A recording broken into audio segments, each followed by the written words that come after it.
at a time. Yeah, this is tea time. Yeah, making a difference. One cup at a time. Tea time. So be sure to grab your tea, grab a seat, and tune in to Miss Liz. Tea time. Making a difference. One cup at a time. Tea time. Yeah.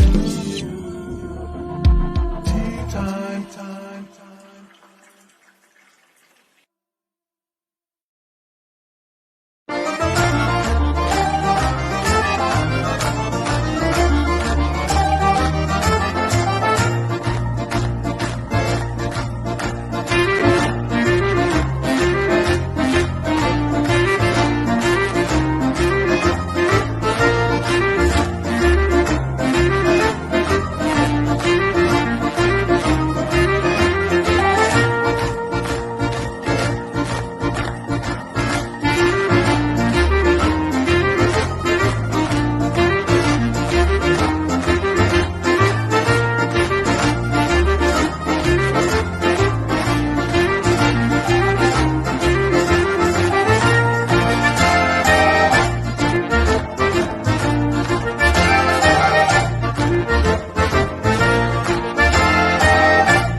Well, good morning and welcome to Tea Time with Miss Liz. That's right, we are back, and this is the last week of October already, 2023. Then we're jumping into November. If you haven't seen November's guest list, check that out. It's on Miss Liz's Facebook page and my website at www.misslizsteatime.com. There is a lot of incredible guests coming in November, but today I have the incredible James Devine joining me. He's a music teacher, author, musician, performer. He's all of it, and he's going to be sharing his story called Jimmy. And we're going to be talking about other programs and donations and all of that good stuff. He's got a lot to share.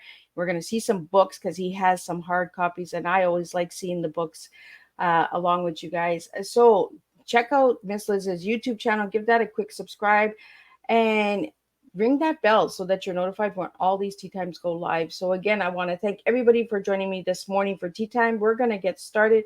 We're going to get going with the disclaimer and then a little bit of bio on James. And then we're going to get James in here and he's going to spill a good TEA with all of you guys this morning. Disclaimer for Miss Liz's Tea Time live shows. Miss Liz myself is going live using StreamYard. Before leaving a comment, please grant StreamYard permission to see your name at StreamYard.com. Please be advised that the content brought forward for any Tea Time show hosted by myself, Miss Liz, is always brought forward in good faith. However, may bring forward dialogues and opinions that are not representative of my platform. The facts and information are perceived to be accurate at the given time of airing. All Tea Time guests and audience participants are responsible for using their good judgment in taking any action that may relate to the discussion. The content brought forward may include discussions for some where they may be emotionally at risk. It is significant to know that this show is engaging in discussion forums only to offer and inspire awareness and connection and is not providing therapeutical advice. If you have any questions about the disclaimer or the panelist discussion, you may freely contact me, Miss Liz, through my email at bookingmissliz@gmail.com. Moving forward, should you choose to voluntarily participate in this show in any aspect, I myself, Miss Liz, welcomes you. And should you decide that the show is not made for you at this time, I respect those wishes and will see you at a later show at a later date and time. And again, all Tea Time shows are hosted on a Thursday this year, 10 a.m., 3 p.m., and 7 p.m. Eastern Standard Time in 2023. If it's not a Thursday, it's a rescheduled show or a special guest or a returning guest coming in. So now a little bit on James. As I've already said, he's a music teacher, author, musician, performer. He's a crazy Italian. He's a husband. He's a father. He's a granddad. He's a cannoli eater. And he's going there. And he's going to spill a little bit of humor as well, because when I read his bio, I seen humor in him. So we're going to pull that humor out this morning. There once was a little boy named Jimmy whose mom told him he could be anything he wanted: a policeman, a doctor, a lawyer, even the president of the United States. He exceeded all of her expectations and became a music teacher. Miss Liz, your tongue again. He's now a grown man with 4 kids. He's married. He married his high school sweetheart and has 10 grandkids. He loves eating pizza, mountain biking, spending time with family, and long walks in the mountains, holding hands.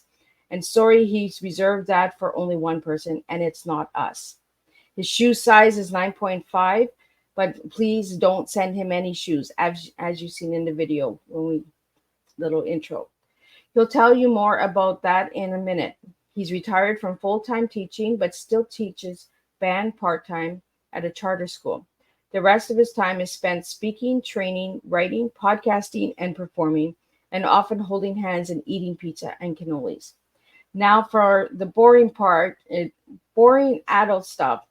He's earned a bachelor's degree from St. Joseph College in Maine and received his music education from the Army School of Music, graduating from the basic, immediate, and advanced courses over a span of 10 years, serving in Virginia, Japan, and Colorado.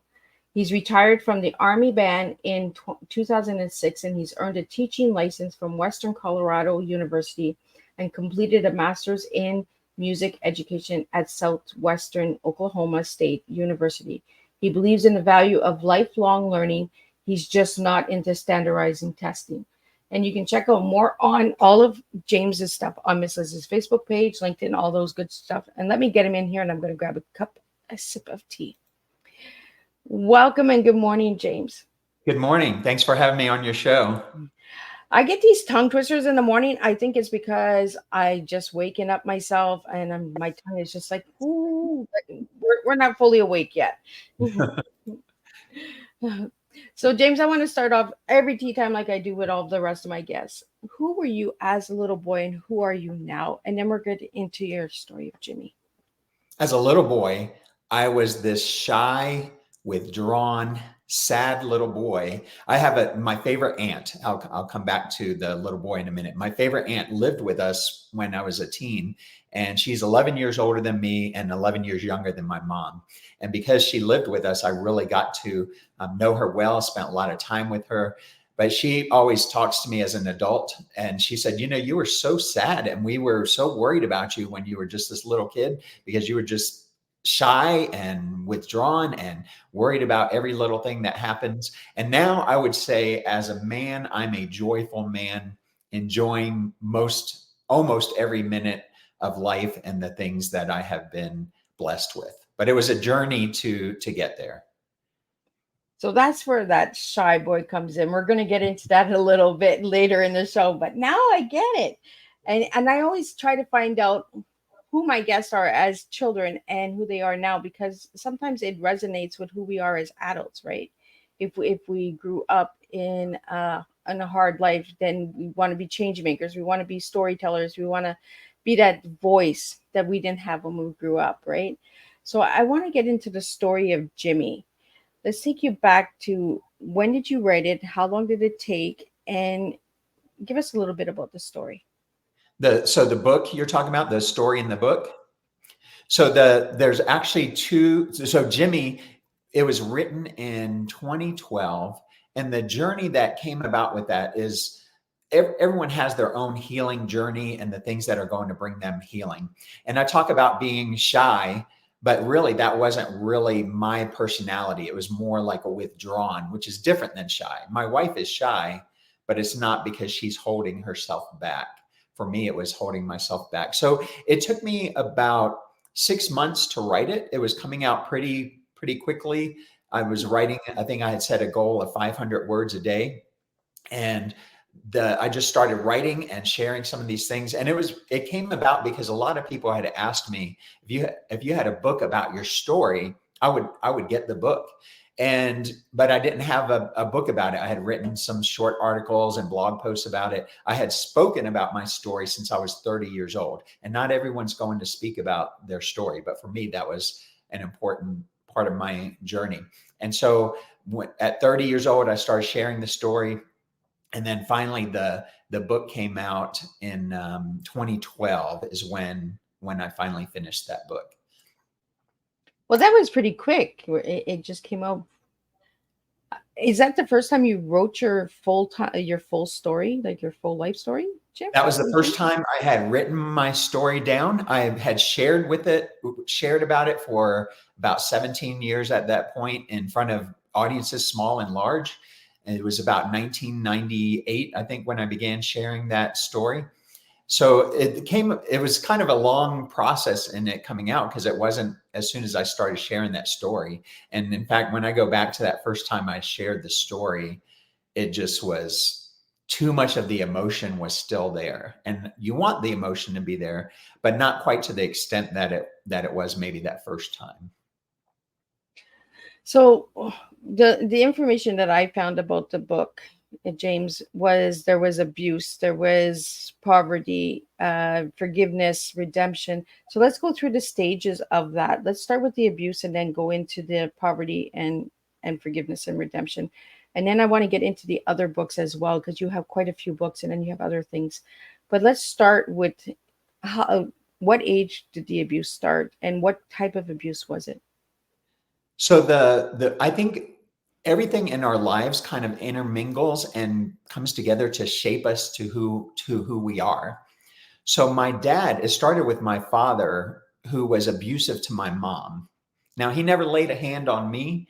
He never laid a hand on my sister. I think my mom actually kind of came between that to prevent it from happening. But that's where the abuse started. And I think that's where some of my withdrawing started taking place, because I was terrified of my dad. I only have one memory of doing something sort of fun with him, and we had gone fishing. But what I remember about that is my feet hurt so bad because it was so cold, and I was afraid to tell my father that my feet hurt. And I think about my grandkids. If any one of them were to say, if we were outside even sledding or doing something fun, and they said, my feet hurt, let's get you inside, let's get you taken care of.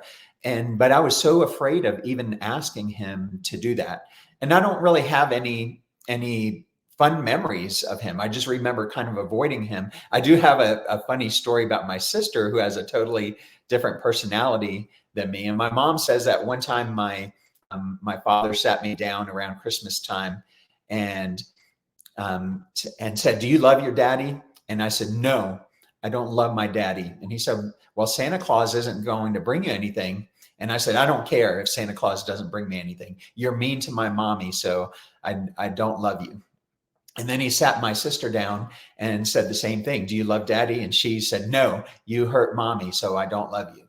And then he said, "Santa Claus isn't going to bring you anything." And she said, "I love you, daddy." She wanted Santa Claus to still come for her. Yeah.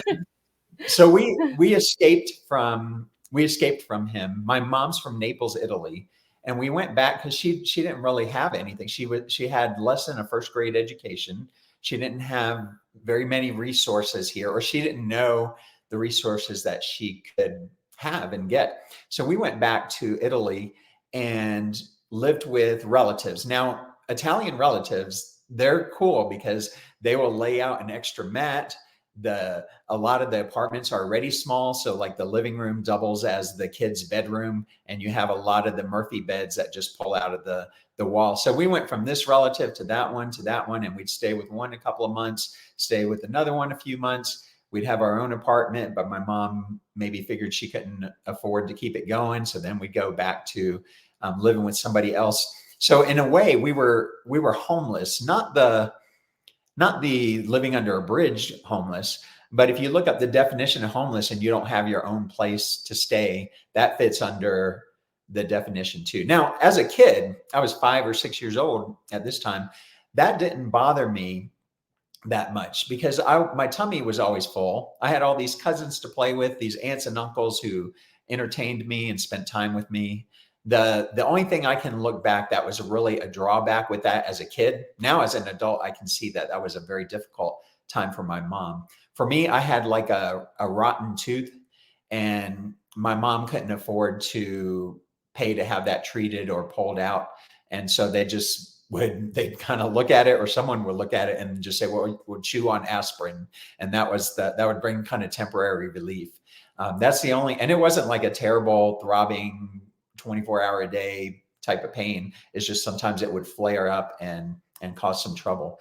Now, we had some American friends, a lot of American friends. My mom always was attracted to Americans, and she grew up in extreme poverty. But she always worked for Americans. She did house cleaning, and there's a Navy base that's over there in Naples, Italy. And she just always had this dream of going to America. So we still had American friends, and I think her jobs involved working on the base and then doing some cleaning for people on the side. And we had this family that was a husband and wife, and they had 3 kids, and the 2 oldest kids were the same age. There was George Jr., who was the same age as me, and then Karen was the same age as my sister, and then they had a little baby. And George Sr., he became like a father to me. He was giving me the attention that I craved. He was giving me the love I needed, and he would often watch all 5 of us kids while Jean, his wife, and my mom, Rita, they would go off and do shopping, whatever women do with the shopping that they're doing. But he would watch all 5 of us. And one time a fight broke out amongst all of us kids, and George was getting to the bottom of it. So he questioned each of us individually.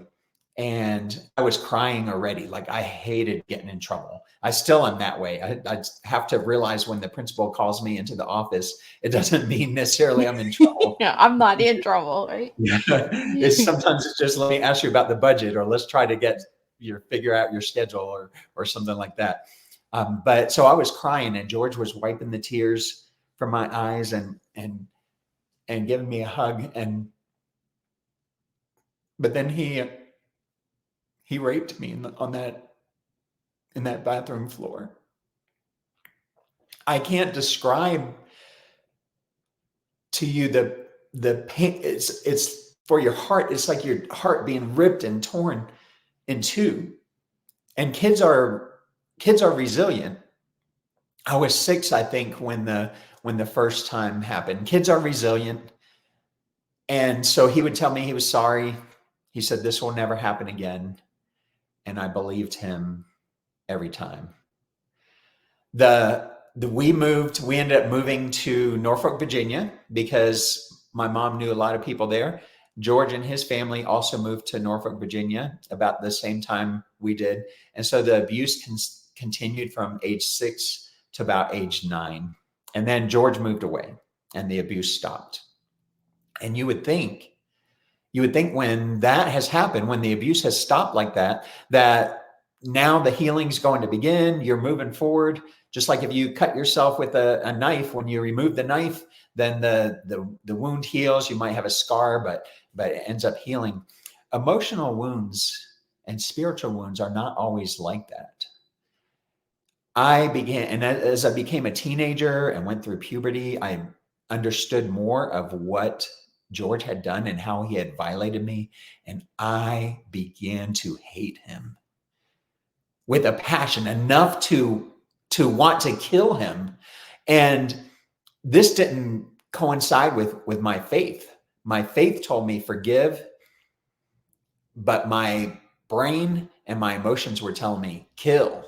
And in fact, I understand it now. Occasionally, even in our town, we live in the beautiful Colorado Springs, Colorado. Occasionally, there'll be someone that murders maybe an abusive spouse, usually a wife who murders an abusive husband. And people are like, why didn't she just go to the police? Why didn't she do this? Why not this? Why not this? Well, you don't always understand if you haven't come from that situation. I hear those stories and my heart goes out to the woman. I mean, I'm not saying that she did the right thing. I'm just saying I understand that level of emotion of wanting to do that or thinking that's the only way out of the situation. It's the only way for survival, right? Yeah. And so I had gotten to feeling at this point, and I realized that didn't coincide with my Christian faith. And so at the age of 16, after much thought and much happening in here and in here, I finally decided to forgive George. And that's when the healing began. That's not where the ending was. In fact, that was the first step in a 1,000-mile journey that now I'm near the end of the journey. I'm on like mile 997 and the end is right there. And I can see all the healing that took place in the back. But on that first step, I couldn't see the end yet. And there were still a lot of things that I had to work through. Now, some people, it happens quicker than that. Everybody's different. But for me, that was that first step in the healing process when I finally let go of that hatred and that unforgiveness. So, James, how old were you when you forgave George? 16. Oh, wow, that was still young. Yeah.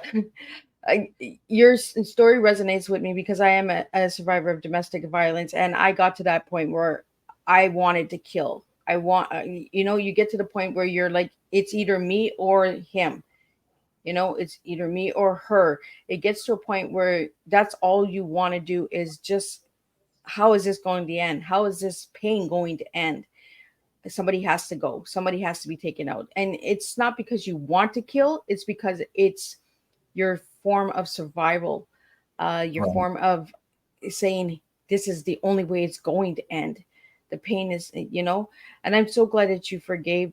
Now, when you forgave James, did you forgive for yourself or did you forgive him in person? So I forgave for myself, and the main thing that really was working on me was when Christ talks about he teaches his disciples. They ask him how to pray, and he teaches them what many of us know as the Lord's Prayer. And then right after that, it says, "If you forgive men when they sin against you, your heavenly Father will also forgive you. But if you do not forgive men their sins, your Father will not forgive your sins." And that really is what spoke to me, because I know that I do things wrong and I need that forgiveness as well. I have often thought about this is where a lot of people misunderstand forgiveness, because forgiving someone doesn't mean you have to forget, and it doesn't mean you don't prosecute. It doesn't mean you don't put boundaries in place. So George left, and I had no idea where we went to or anything. But about 2007, when Facebook really started getting big, it might have been a little bit after that, my sister reconnected with George's daughter, Oh, and then his daughter connected with me, and that was fine because we never had any problems with the kids. But I looked at her; it brought back all kind of like old memories. It kind of dusted them off a little bit, and I was like, I wonder if he's still alive. And I looked through her friends list, and sure enough, there he was. And I was like, oh my gosh, what do I do? What if he sends me a friend request? What if he shows up at my door and says, I want you to, I'm asking for your forgiveness. I've changed, or I've served my time in prison, or whatever the case might be. Will you forgive me? And I finally decided the Facebook request, it would be no, I'm not accepting that. And if he showed up on my porch, I'd talk to him for a minute, hear his story, and say, I forgive you. I forgave you a long time ago. And now get the heck off my porch. I'm with you with that one, right? It's like, I forgive you, but I'm not having you over for Sunday dinner. Right, Sorry.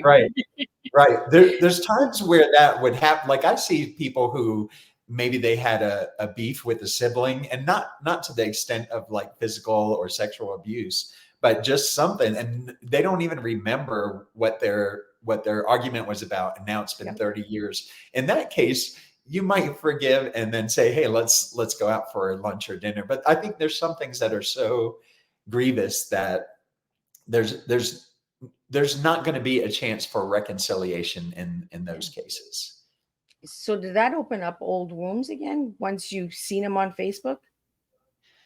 It did a little bit. So a few things happened later in the healing process. One was when my oldest son, when he turned 6, and that's been a long time ago now. He was born in 1990. But when he turned 6, I was looking at this little 6-year-old boy and thinking, how could somebody do this to he's a little kid. How could somebody do this to a little kid like that? So that brought up some, it's more like tore off some scabs just a little bit. Not, it wasn't like going all the way back to the beginning, but it was just a thing that kind of brought up the same thing with the Facebook thing. It's like, oh wow, I thought he was gone, and now there's this possibility that something could happen. Now the picture that he had for his profile picture, it looked like he was in some type of halfway house because it just looked like a bunk. It didn't look like a prison, but it looked like a sparse place. So I don't know if he was in a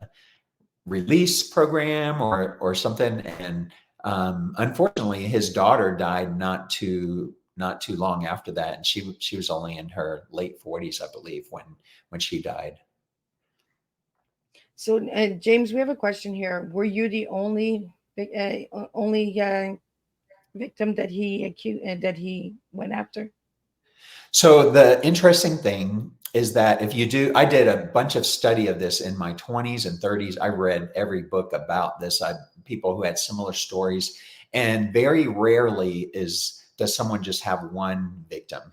So when I came out to my mom and told her what had happened, she immediately asked my sister, did he do anything with you? My sister's personality, just as I was sharing with Santa Claus a little while ago, hers is totally different than mine. So he did try to touch her inappropriately, and she kind of rebuffed him, and he didn't go forward with that. And then my mom was still friends with who was now his ex-wife, and asked about told her what happened, and she said, oh yeah, he tried that with our three kids too, and that's one of the reasons I divorced him and left him. So there's at least four others right there that he attempted something with.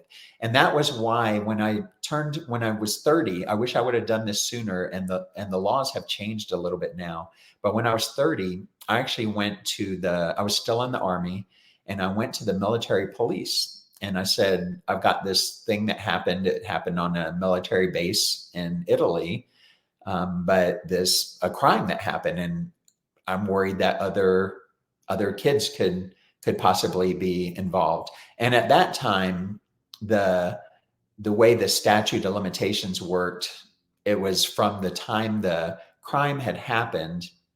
And now I think they changed it to where it's after you become an adult. If it's something like a sexual violation when you were a child, then the clock doesn't start until you turn 18. But so at that time, at the age of 30, they said there was nothing that they could do, that it was past any prosecution time. Yeah. I just have a hard time with the word victim, because victim means that, that it has this stigma that we asked for it, right? That we went out and we kind of teased the person, or, I hate the word victim. And we have these services that are called victim services. And I really wish they would change it to survivor services, because we're survivors, we're warriors. We didn't go out and ask at a young age. As a child, we don't go and say, hey, hurt me, and I'm glad that you brought up that when your son was 6, because we do have these triggers. We have these things that ages, smells, environments that will turn us and say, oh, this brought me back for a minute, Yeah. but I'm not there, and then, like you said, like you looked at your son and you said, like, how could you, you know I I don't understand the mindset of abusers, why they do that. Maybe they were abused as a child as well. I try to understand, but we get to a point where some people are just sick, some people are just broken inside, and that. So I had a hard time asking that question because of the word victim. It kind of it gets to me. I get very aggressive with the word victim, because no child is a victim. We don't go out and say hurt us. So I'm really glad that you're sharing your story this morning, James, with us. I'm being triggered a little, but that's okay. I'm good with it because I know my triggers. So, but we need those stories out there. And for anybody that has gone through any form of abuse, this is a trigger warning, tea time. So be sure to, if it's too much for you, I'm not going to be offended if you have to leave. And we're sharing these stories because we need voices. We need to have that difference out there. So James, I want to get into the redemption part. For people that don't know what redemption is, could you share a little bit about what that is? So for me, redemption involves my faith in God and my faith in Jesus Christ.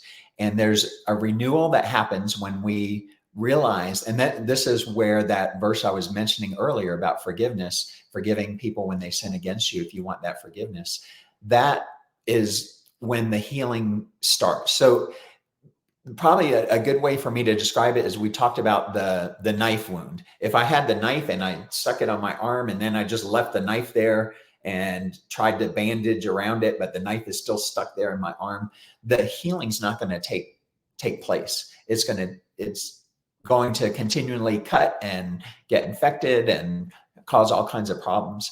And so the forgiveness is the process of taking that knife off of there and getting rid of the knife. And just like, I mean, the healing process for most of us takes place a lot faster than a physical healing than maybe an emotional healing would take. So, but you can see the process. You might have to get stitches. You might have to have bandages and put ointments and creams on it and take a lot of care of it. Maybe leave it out of water when it first happens. But then as it heals, then you can do more things. And then finally, there's just this little tiny scar, hopefully, that you still remember what happened, but it's not affecting you anymore. The pain is gone, the blood is gone, the infection is gone. And so that's what the redemption process is. As I moved forward in this process of forgiveness, as I went to that second step and that third step and the first mile and the 500th mile and the 900th mile, as I was taking these steps, then at each step, I'm learning new things and moving forward with that. And I could have moved through that faster if I had had proper counseling at a young age. Unfortunately, my mom was against counseling. And so I didn't get that until my late 30s, early 40s. And by then I was already on mile 900, 920, but it helped me to get to that next level. It still helped me, but I think I could have gotten that far faster with some good counseling and support early on.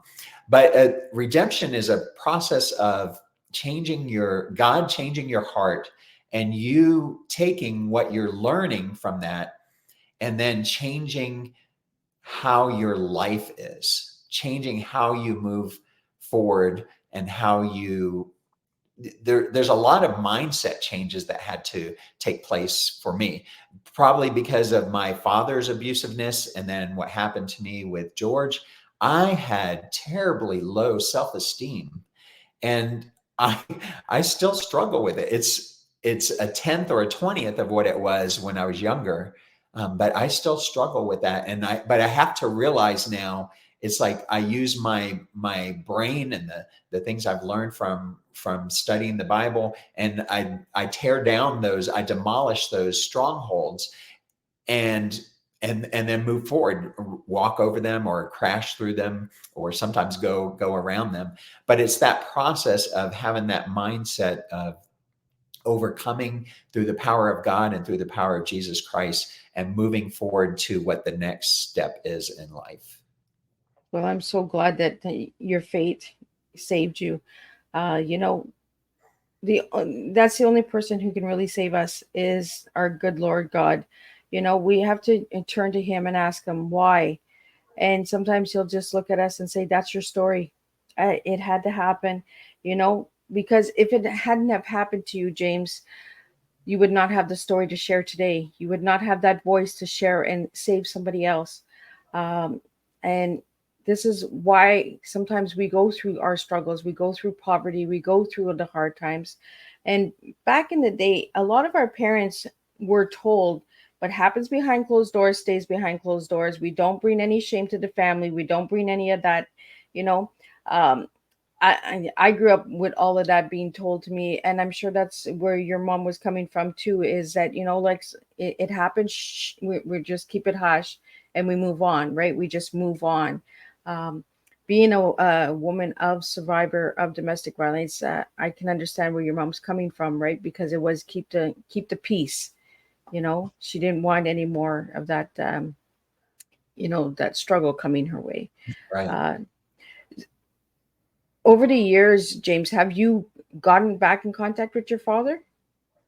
So my father passed away when I was about 8 years old. When we 8 or 9, somewhere around there. I think it was when we first came back to the United States, and he was young. Now he was older than my mom by quite a bit, but he was young when he passed away. I want to say like 48, 49 years old. But I do have. He had a whole set of family before he married my mom. He had 4 kids, and one of them was almost grown when he married my mom. And so I was back in touch starting about 5 years ago, I think it was. Only 2 of those kids were still living. And so I got to reconnect with them. And now since then, one of them has passed. But the one who's still alive, he and I get together once in a while. We live in different parts of the country, but we try to get together once in a while. And we still have a little bit of that connection. But for many years, for over 45 years, we had pretty much no connection at all with that side of the family. So we have a question here about your story. This is coming from another man. How has your story changed your life?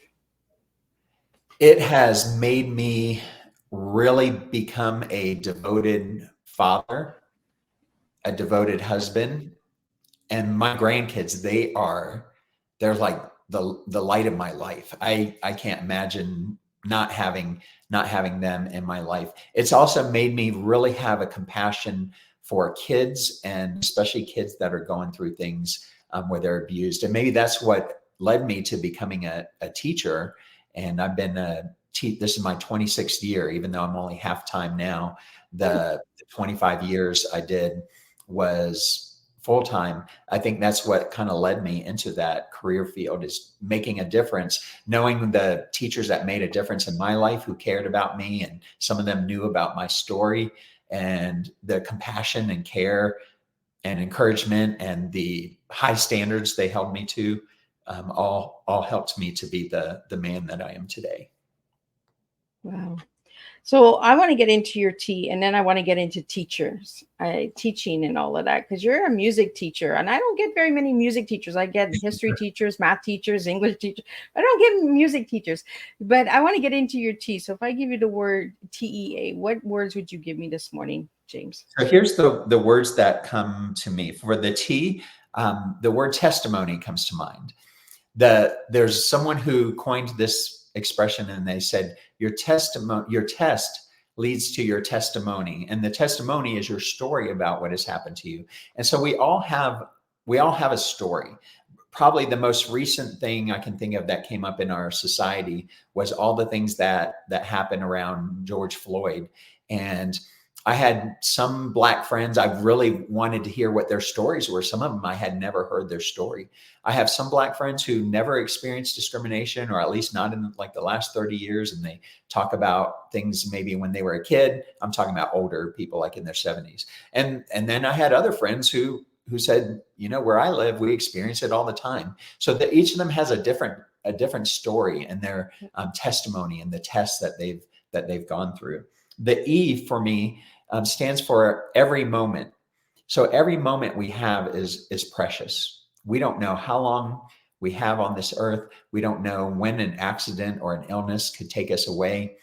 I belong to an Italian club, and our president, who I think he's only in his 40s, he just recently passed away, and it's like it's way too soon. And none of us would have thought that. He wasn't in any bad health or had any disease or anything.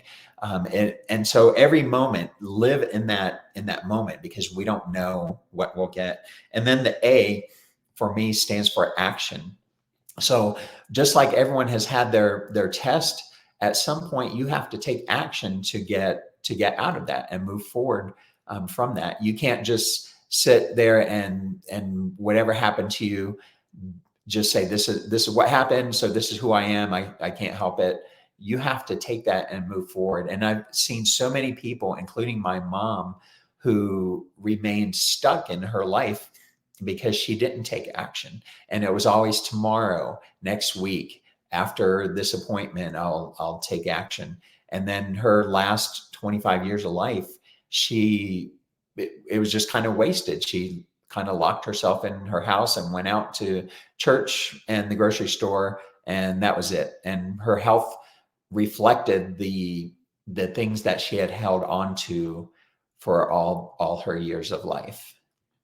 Well, I think this is why we're telling our stories, why we're sharing stories, right? Is because we don't want to be that person that just locks herself away, because it doesn't make any difference. It doesn't bring any change.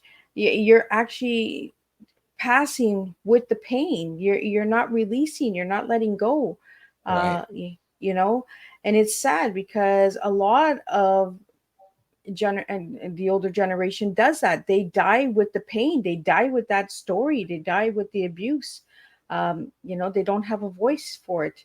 And I think it's really important that we get these stories out there, and it's really important that we share them in different ways, like writing books, speaking, teaching. So was music your savior? Like, did it save you? Like, how did you get into music? Yes. So music did save me. And it's crazy when I think about it, because I almost didn't join band. When I was in sixth grade, you had the choice of going to band, choir, drama, or you could stay in what we called our homeroom and read. And I thought, I'm just going to stay in my homeroom and read, because I love reading. And so, but after, it was like me, one other person, and what seemed like this very ancient teacher that that I had. And so after a couple of weeks, my band friends, they were like, "Oh, you should come to band. Band's a lot more fun than being in the room with the teacher."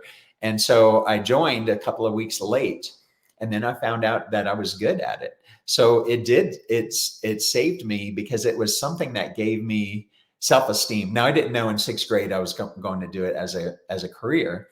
But that was the start. I was never good at sports. I never had a father who took me hunting or doing kind of like boyish things. And that was the thing that I was good at. And by the time I got to high school, I started making it into all city and tri-city groups. And you had to audition for those. And then when I was 18, I had auditioned for the Army band and got to be part of that. And so for 10 years, I was in Virginia, Japan, and then Colorado.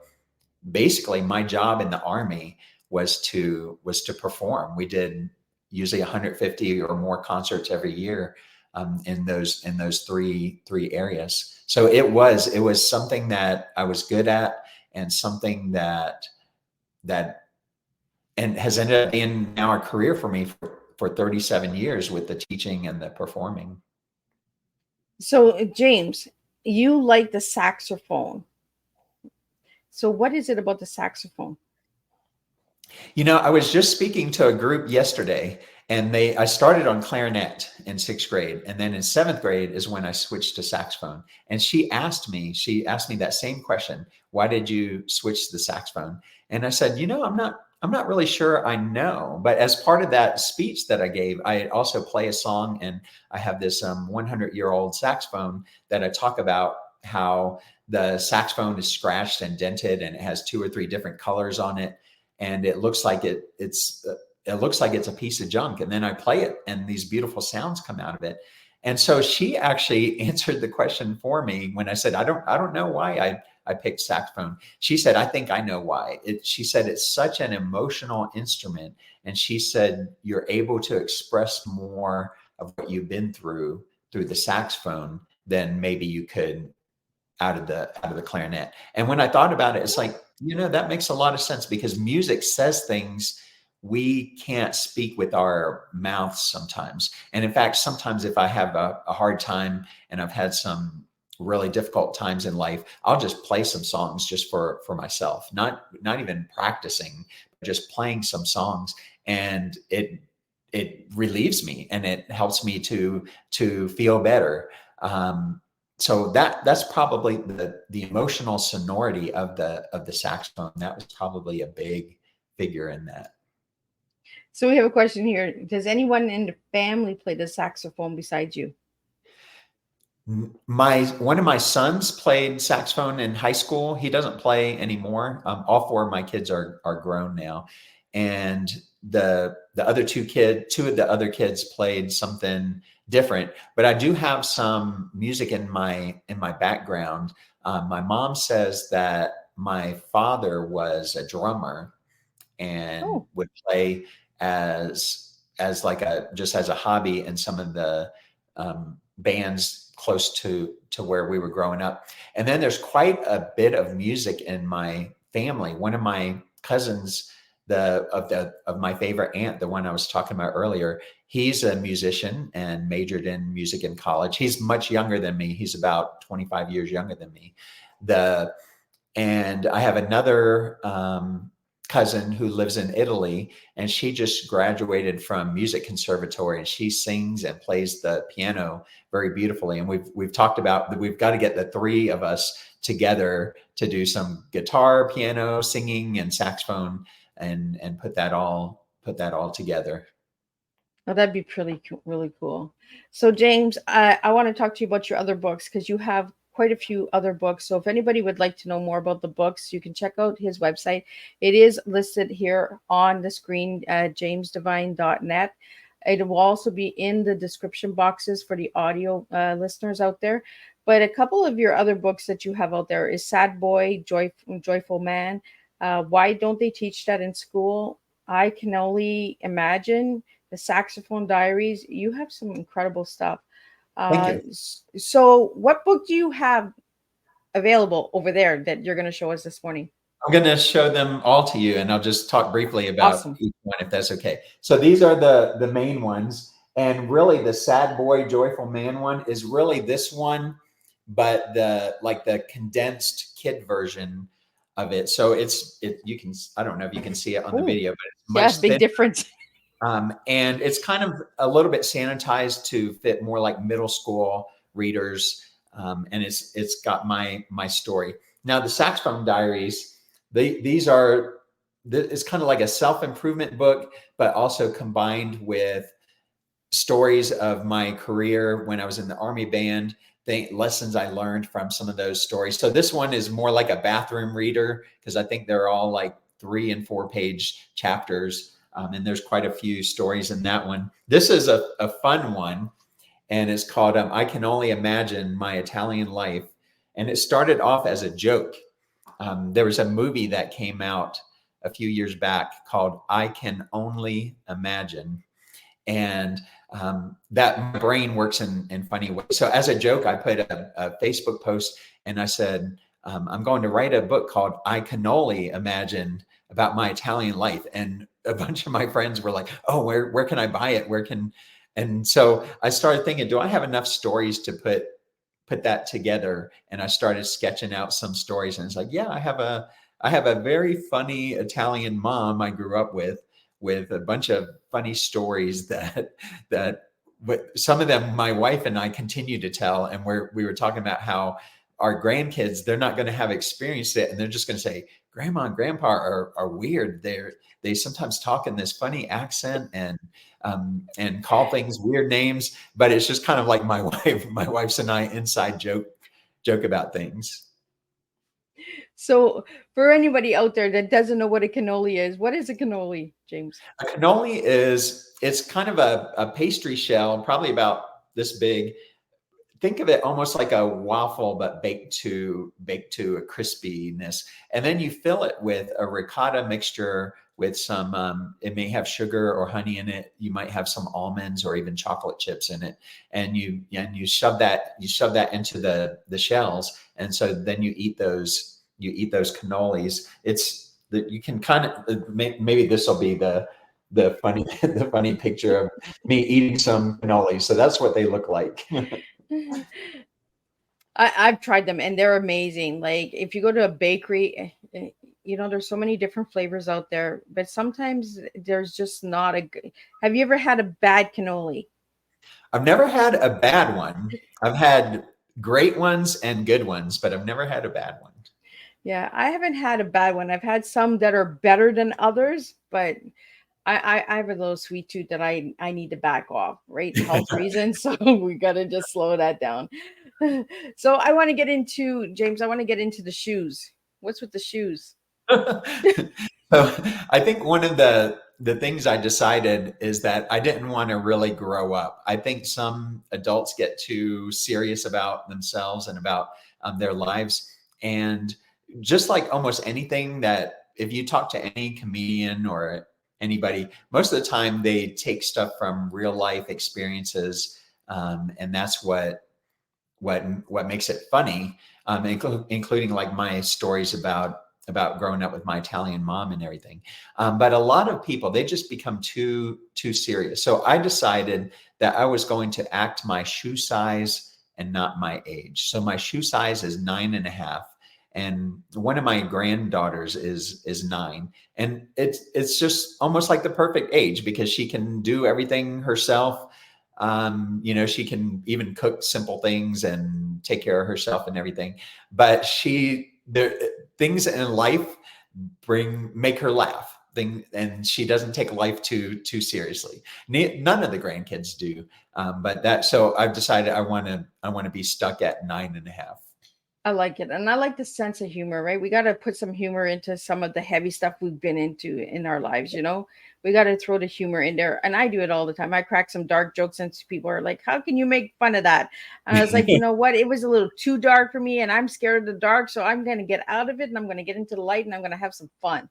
So we really have to lighten it up sometimes. Yeah. If we stay stuck, it's like you said earlier, if you just stay in that room and you just don't ever deal with it, then you don't take any action, so you don't move forward.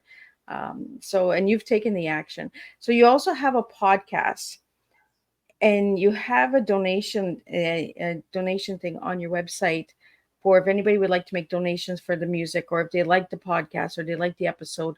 Can you tell us a little bit about that?